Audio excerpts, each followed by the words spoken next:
बहुत समय पहले ऊंचे पहाड़ों और घने जंगलों से घिरे एक छोटे से गांव में भीमा नाम का एक मेहनती लकड़हारा रहता था। उसकी झोपड़ी मिट्टी और बांस से बनी हुई थी। घर छोटा था, लेकिन उसमें प्यार और अपनापन भरा हुआ था। भीमा अपनी पत्नी कजरी के साथ वहीं रहता था। दोनों का जीवन आसान नहीं था। हर दिन भीमा सुबह सुबह जंगल जाता, लकड़ियाँ काटता और उन्हें बाजार में बेचकर घर का खर्च चलाता। कई बार दिन भर की मेहनत के बाद भी उन्हें केवल इतना ही पैसा मिलता कि 2 वक्त का भोजन मुश्किल से जुट पाता। उस दिन सुबह आसमान में हल्के बादल छाए हुए थे। पक्षियों की चहचहाहट पूरे गांव में गूंज रही थी। कजरी आंगन में मिट्टी के चूल्हे पर रोटियां सेक रही थी, जबकि भीमा अपनी पुरानी कुल्हाड़ी को कपड़े से साफ कर रहा था। आज तुम बहुत जल्दी उठ गए भीमा, क्या बात है? कल बाजार में लकड़ियों की अच्छी कीमत मिल रही थी। सोचा आज थोड़ा ज्यादा काम करूं ताकि कुछ अतिरिक्त पैसे बचा सके। पैसों की चिंता तो हमेशा रहती है, लेकिन अपनी सुरक्षा का भी ध्यान रखना चाहिए। तुम चिंता मत करो, मैं रोज की तरह लकड़ियां काटकर वापस आ जाऊंगा। रोज की बात अलग है, लेकिन पिछले कुछ दिनों से गांव में अजीब बातें सुनने को मिल रही हैं। कैसी बातें?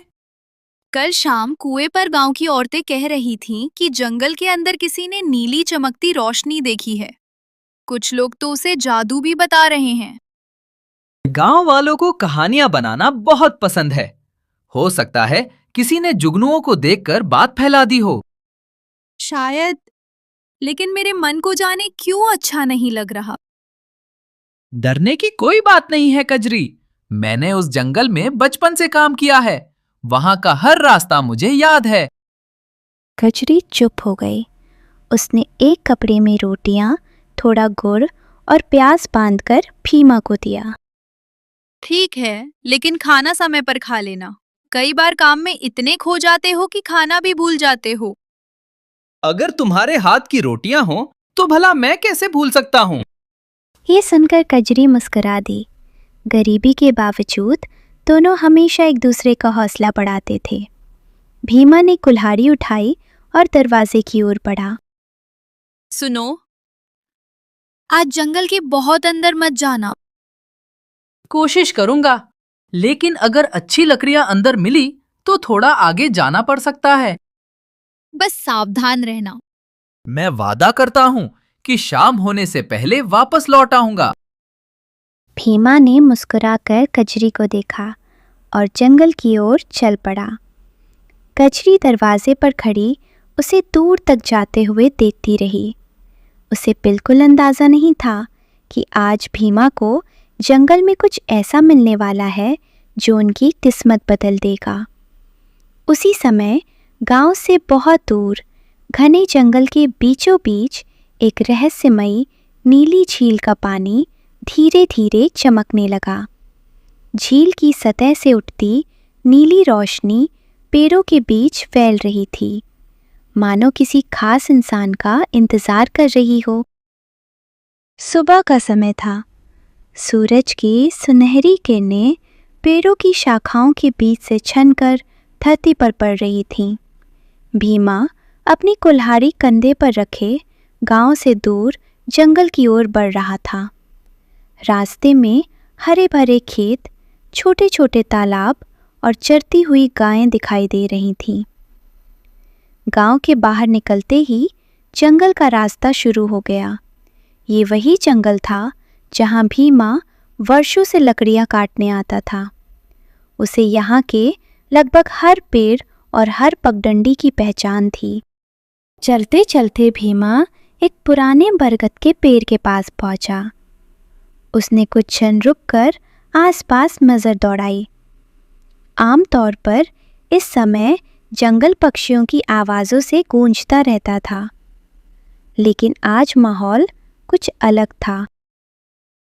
अजीब बात है, इस समय तो यहाँ ढेर सारे पक्षी दिखाई देते हैं। आज सब कहाँ चले गए? भीमा ने ज़्यादा ध्यान नहीं दिया और आगे बढ़ गया। जैसे जैसे वो जंगल के भीतर जाता गया, पेड़ और घने होते गए। सूरज की रोशनी भी मुश्किल से ज़मीन तक पहुंच पा रही थी। हवा धीरे धीरे बह रही थी, लेकिन आज उसमें भी कोई अजीब सी ठंडक महसूस हो रही थी। कुछ दूर चलने के बाद भीमा एक जगह पहुंचा जहां अक्सर हिरणों का झुंड दिखाई देता था, लेकिन आज वहां भी सन्नाटा पसरा हुआ था। शायद मौसम बदलने वाला है। न हिरण, न खरगोश, यहाँ तक कि बंदरों की आवाज भी नहीं आ रही। तभी भीमा के मन में हल्की बेचैनी होने लगी। उसे कजरी की बातें याद आने लगी। नहीं, मैं भी बेकार की बातों में पड़ रहा हूँ। जंगल तो जंगल है, कभी शांत भी हो सकता है। थोड़ी दूर आगे जाकर उसे एक सूखा पेड़ दिखाई दिया। उसने सोचा कि यहीं से लकड़ियाँ काटना शुरू कर दे। भीमा ने कुल्हाड़ी उठाई और पेड़ पर पहला वार किया। कुल्हाड़ी की आवाज़ पूरे जंगल में गूंज उठी, लेकिन उसके बाद फिर वही गहरा सन्नाटा। सचमुच आज कुछ तो अलग है। अचानक दूर कहीं से हवा का एक तेज झोंका आया। पेड़ों की शाखाएं हिलने लगी और सूखे पत्ते जमीन पर उड़ने लगे। भीमा ने अनजाने में पीछे मुड़कर देखा। उसे ऐसा लगा जैसे घने पेड़ों के बीच कोई परछाई तेजी से गुजरी हो। कौन है वहाँ? लेकिन कोई जवाब नहीं आया। भीमा कुछ कदम आगे बढ़ा और ध्यान से देखने लगा, लेकिन वहाँ केवल पेड़ और झाड़ियाँ थीं। शायद मेरी आंखों का धोखा होगा। भीमा वापस लकड़ियाँ काटने लगा, लेकिन उसके मन की बेचैनी बढ़ती जा रही थी। उसे लग रहा था कि कोई अदृश्य नज़र उसे लगातार देख रही है। उसी समय जंगल के बहुत अंदर कहीं एक रहस्यमयी नीली चमक धीरे धीरे जगमगाने लगी। भीमा अभी उससे अनजान था, लेकिन उसकी किस्मत उसे उसी दिशा में ले जाने वाली थी। थोड़ी देर आराम करने के लिए भीमा पास की एक चट्टान पर बैठ गया। उसने कजरी द्वारा दिए गए कपड़े की पोटली खोली और रोटी का एक टुकड़ा खाने लगा। जंगल अभी भी असामान्य रूप से शांत था। न पक्षियों की आवाज़, न जानवरों की कोई हलचल। ये सन्नाटा भीमा को बार बार बेचैन कर रहा था। आज ये जंगल इतना शांत क्यों है? ऐसा तो मैंने पहले कभी नहीं देखा। तभी अचानक उसकी नज़र दूर पेड़ों के बीच किसी चमकती हुई चीज़ पर पड़ी। पहले तो उसे लगा कि शायद सूरज की किरण किसी पत्थर पर पड़ रही होगी, लेकिन अगले ही पल वो चमक और तेज हो गई।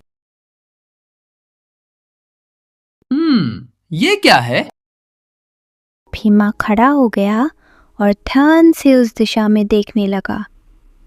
घने पेड़ों के बीच से हल्की नीली रोशनी दिखाई दे रही थी। वो रोशनी साधारण नहीं थी।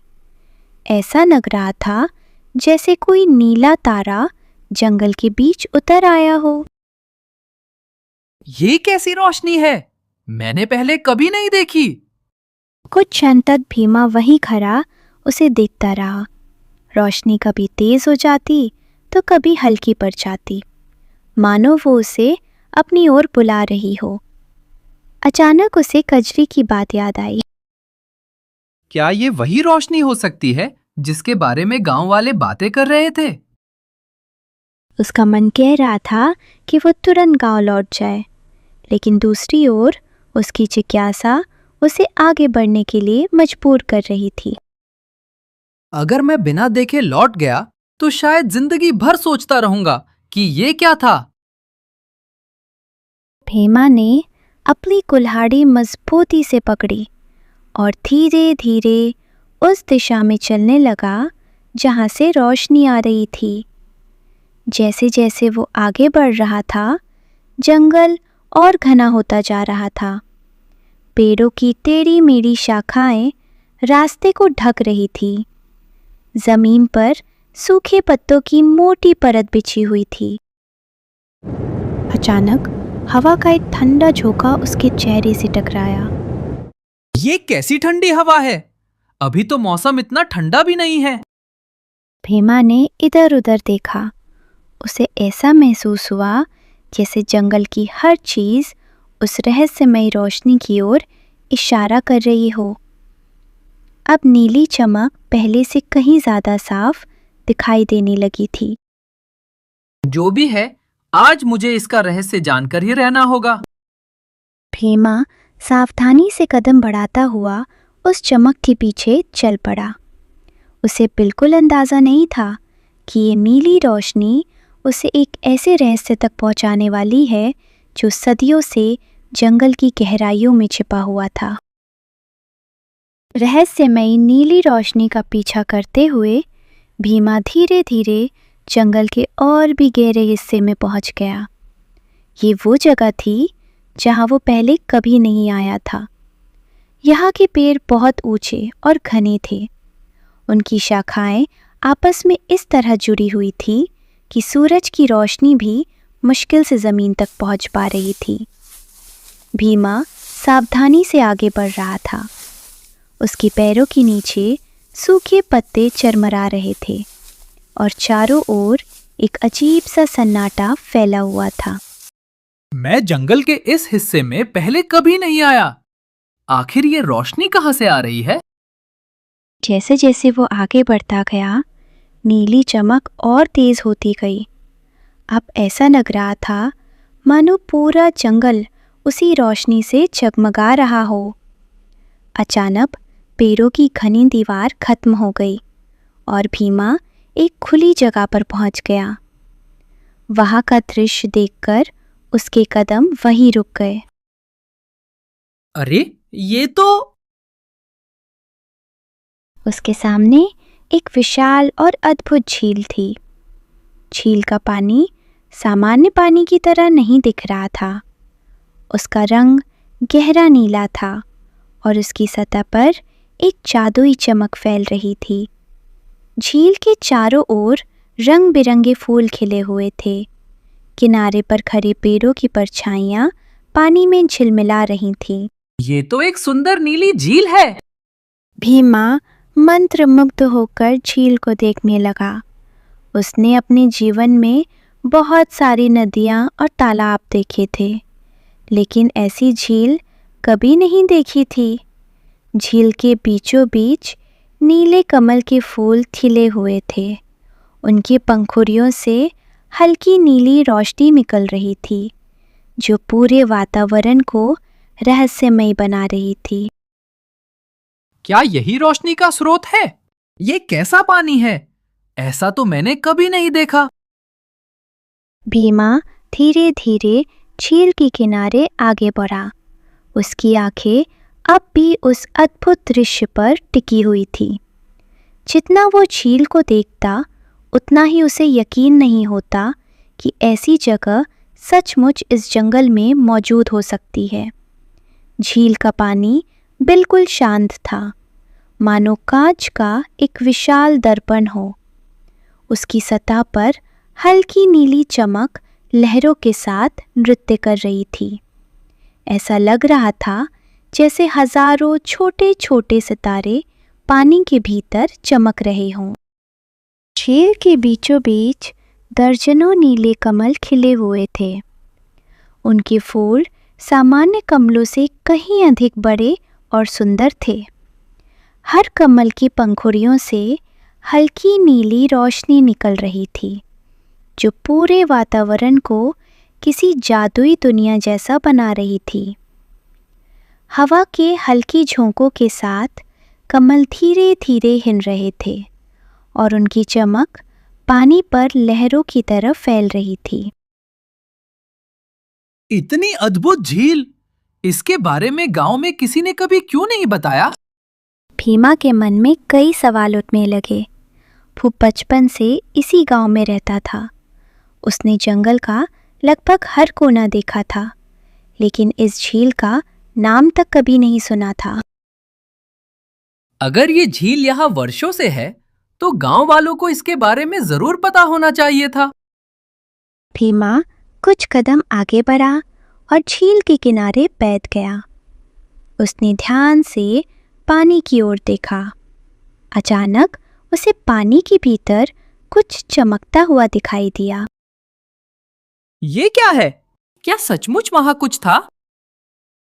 भीमा ने अपनी आंखें मल ली। उसे लगा शायद रोशनी के कारण उसे भ्रम हुआ होगा।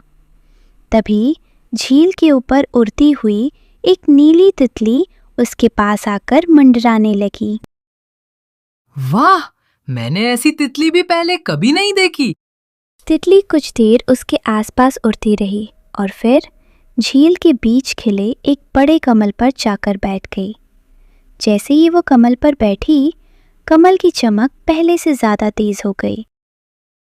भीमा का डर अब धीरे धीरे खत्म हो रहा था और उसकी जगह जिज्ञासा बढ़ती जा रही थी। वो झील के चारों ओर नज़र दौड़ाने लगा। तभी उसकी नज़र दूर किनारे पर खड़े एक विशाल बरगद के पेड़ पर पड़ी। उस पेड़ की जड़ें जमीन से निकलकर झील के पानी तक फैली हुई थी। पेड़ के नीचे कोई सफ़ेद वस्त्र पहने शांत मुद्रा में बैठा था। वो कौन हो सकता है? भीमा ने ध्यान से देखा। वो एक बूढ़ा साधु था जो आंखें बंद किए ध्यान में बैठा था। उसके चारों ओर भी हल्की नीली रोशनी फैली हुई थी, मानो वो इस झील का ही एक हिस्सा हो। शायद ये साधु इस झील के बारे में कुछ जानता हो। भीमा धीरे धीरे साधु की ओर बढ़ने लगा। उसके मन में अनगिनत सवाल थे। उसे नहीं पता था कि अगले कुछ ही पलों में उसे इस झील का ऐसा रहस्य पता चलने वाला है जो सदियों से दुनिया की नज़रों से छिपा हुआ था।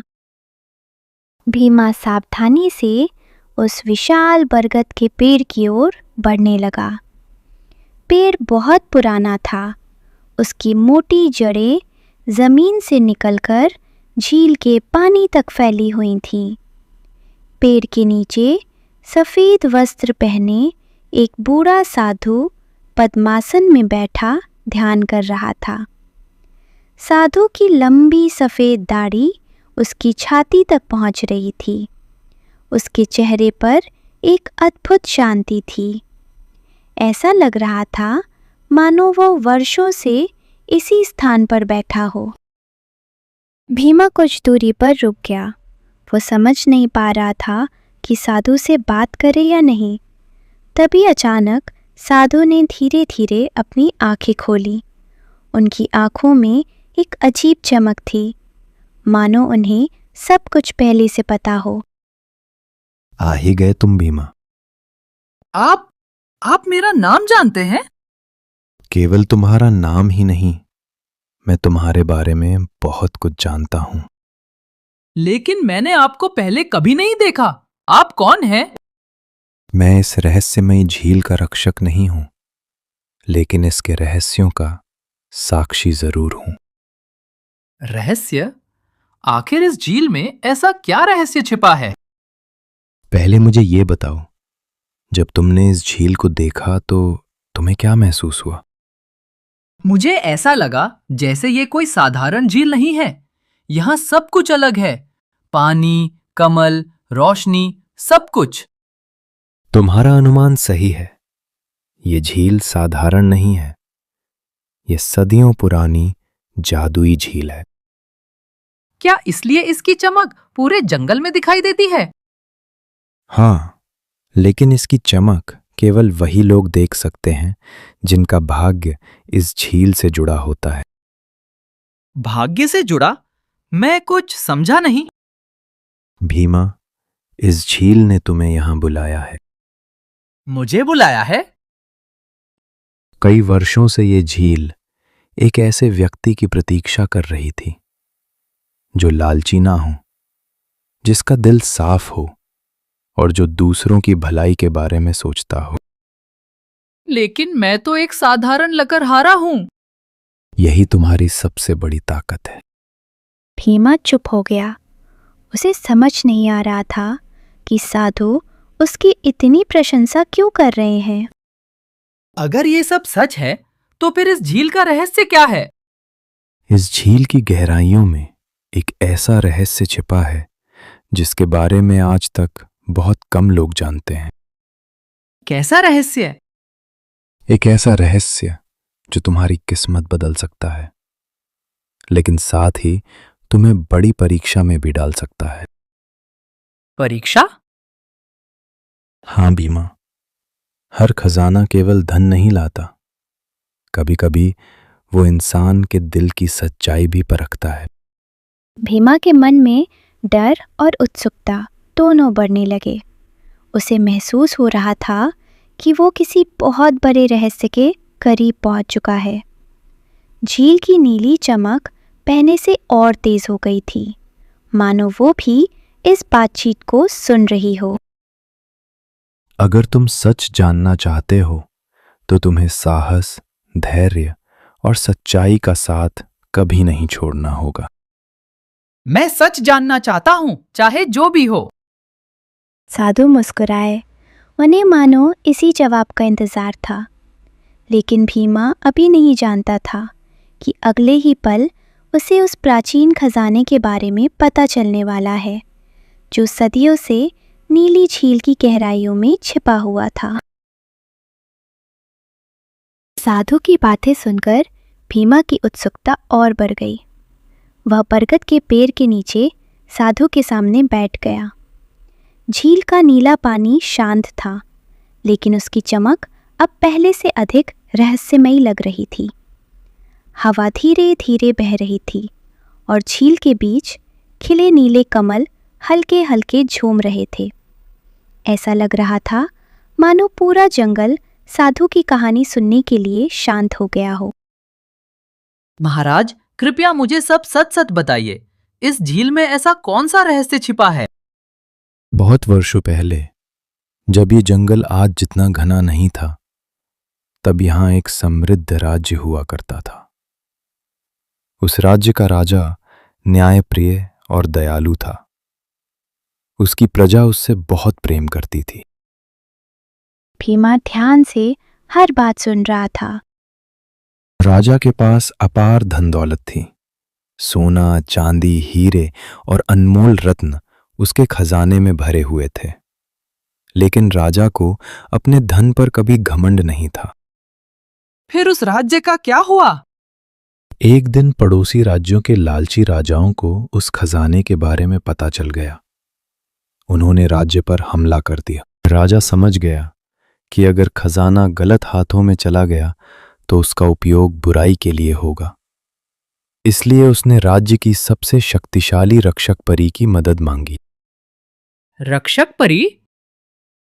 हाँ, उसी परी ने अपनी जादुई शक्तियों से पूरे खजाने को इस झील की गहराइयों में छिपा दिया। तो क्या वो खजाना आज भी इसी झील के नीचे है? हाँ, आज भी वही है, लेकिन उसे कोई साधारण व्यक्ति नहीं पा सकता। उस खजाने की रक्षा केवल जादू नहीं करता, बल्कि इंसान की नीयत भी उसकी रक्षा करती है। मैं समझा नहीं। जो व्यक्ति लालच में आकर खजाने को पाने की कोशिश करता है, वो कभी सफल नहीं होता। झील उसकी परीक्षा लेती है। सदियों में कई लोग यहां आए। कुछ राजा थे, कुछ जमींदार और कुछ खजाने के शिकारी। सभी धन चाहते थे, लेकिन कोई भी सफल नहीं हुआ। उनके साथ क्या हुआ? कुछ लोग रास्ता भटक गए, कुछ डरकर भाग गए और कुछ अपने लालच की वजह से हमेशा के लिए इस जंगल में खो गए। ये सुनकर भीमा के रोंगटे खड़े हो गए। तो फिर कोई उस खजाने तक पहुंच ही नहीं पाया? नहीं, क्योंकि खजाना केवल सच्चे और दयालु लोगों को ही मिल सकता है। जिसके दिल में लालच नहीं होगा, जो दूसरों की भलाई के लिए जीता होगा और जो कठिन परीक्षा में भी सही रास्ता नहीं छोड़ेगा, वही उस खजाने का अधिकारी बन सकता है। महाराज, मुझे खजाने की नहीं, सच जानने की इच्छा है। यही कारण है कि झील ने तुम्हें चुना है भीमा। साधु से बातचीत करने के बाद भीमा के मन में अनगिनत सवाल घूम रहे थे। सूरज अब धीरे धीरे पश्चिम की ओर ढलने लगा था। जंगल में अंधेरा बढ़ने लगा था और पक्षी अपने घोंसलों की ओर लौट रहे थे। भीमा ने एक बार फिर उस रहस्यमयी नीली झील की ओर देखा। झील का पानी अब भी हल्की नीली चमक बिखेर रहा था। अब देर हो रही है भीमा, आज तुम अपने घर लौट जाओ। लेकिन महाराज, अभी तो मेरे बहुत सारे सवाल बाकी हैं। हर रहस्य एक ही दिन में नहीं खुलता। समय आने पर तुम्हें सब कुछ पता चल जाएगा। भीमा ने आदरपूर्वक साधु को प्रणाम किया और गांव की ओर चल पड़ा। पूरे रास्ते उसके मन में झील, खजाना और साधु की बातें घूमती रहीं। क्या सचमुच उस झील के नीचे खजाना छिपा है? और अगर है तो झील ने मुझे ही क्यों चुना? भीमा, तुम आ गए। आज बहुत देर कर दी। मैं कब से तुम्हारी राह देख रही थी। मुझे माफ कर दो कजरी, आज जंगल में कुछ ऐसा हुआ कि समय का पता ही नहीं चला। कजरी ने उसके चेहरे की ओर देखा। भीमा आज कुछ अलग लग रहा था। उसके चेहरे पर थकान के साथ साथ आश्चर्य भी दिखाई दे रहा था। क्या बात है, तुम बहुत परेशान लग रहे हो। पहले अंदर चलो, फिर सब बताता हूँ। इतना कहने के बाद दोनों घर के अंदर आ जाते हैं।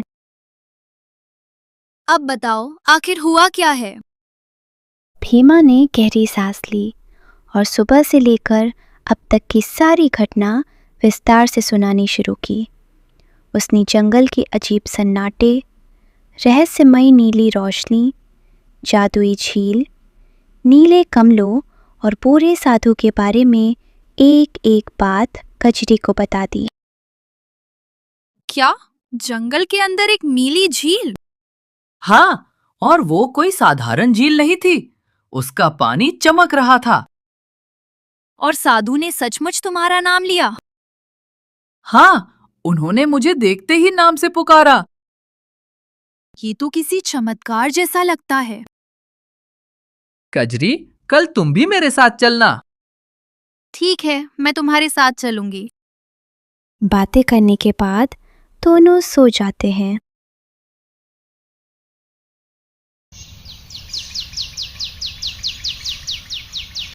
कजरी ने जल्दी से भोजन तैयार किया और एक कपड़े की पोटली में रोटियां, गुड़ और पानी बांध लिया।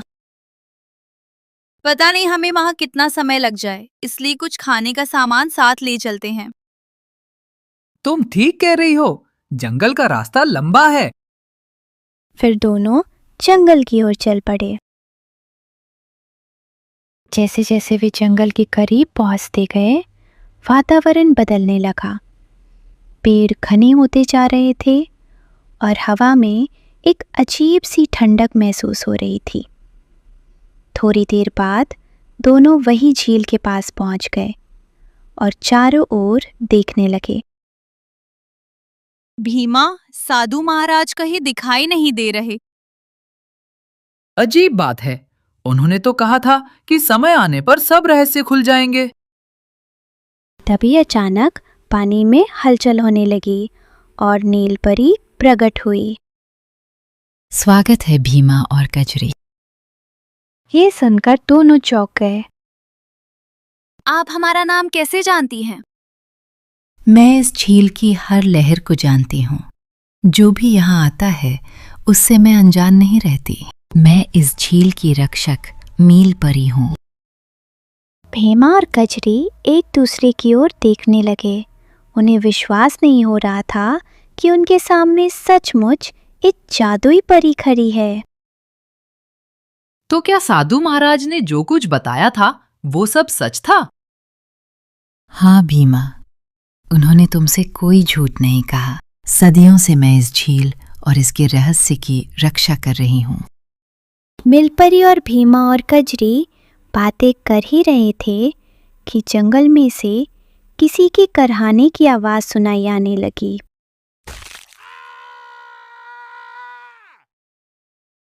अरे ये कौन कह रहा है? लगता है कोई मुसीबत में है। चलो भीमा, लगता है उन्हें हमारी मदद की जरूरत है। इतना कहने के बाद दोनों जंगल की ओर भागने लगते हैं। तभी नीलपरी उन्हें रोकते हुए बोली, रुको भीमा, क्या तुम्हें खजाना नहीं चाहिए? नहीं नीलपरी, खजाने से बढ़कर हमारे लिए किसी की जान कीमती है। खजाने के लिए हम किसी को यूं तड़प कर मरते हुए नहीं देख सकते। फिर दोनों तेजी से आवाज की दिशा में बढ़ने लगते हैं। आवाज का पीछा करते करते दोनों बहुत ही घने जंगल में पहुंच जाते हैं। तभी दोनों देखते हैं कि एक घायल हिरन करहरा रहा है। हिरन एक बड़ी सी दहनी के नीचे फंसा हुआ है। हिरन दहनी के नीचे से निकल नहीं पा रहा है। तभी भीमा और कजरी दोनों बड़ी सी दहनी हटाते हैं और हिरन को बाहर निकाल लेते हैं। भीमा, मैं थोड़ा पानी लेकर आती हूँ। तभी कजरी पास के तालाब से पानी भर के लाती हैं और हिरन को पिलाती हैं। पानी पीने के बाद हिरन जंगल के और घने हिस्से में निकल जाता है। तभी अचानक भीमा और कजरी के सामने रोशनी फैलने लगती है और नीलपरी प्रकट होती है। तुम दोनों परीक्षा में पास हो गए, भीमा और कजरी। नीलपरी, आप क्या बोल रहे हो? हमें कुछ समझ नहीं आ रहा है। मैं तुम दोनों की परीक्षा ले रही थी। मैं देखना चाहती थी कि तुम खजाना चुनते हो या किसी की जिंदगी। और तुम दोनों इस परीक्षा में पास हो गए हो। क्योंकि तुमने किसी की जिंदगी बचाई है, मैं तुम दोनों से बहुत खुश हुई हूं। तुम्हारे जैसे दयालु लोग बहुत कम देखने को मिलते हैं। तभी तीनों उसी झील के पास आ जाते हैं। नीलपरी अपनी छड़ी घुमाती है और नीली झील पर खजाना चमकने लगता है। सोने को देख के दोनों को अपनी अपनी आंखों पे विश्वास नहीं होता है। ये कीमती खजाना आज मैं तुम दोनों को सौंपती हूँ। नीलपरी दोनों को सोना देकर वहां से गायब हो जाती हैं और कजरी और भीमा दोनों खजाना लेकर घर आ जाते हैं और खुशी खुशी अपना जीवन बिताने लगते हैं।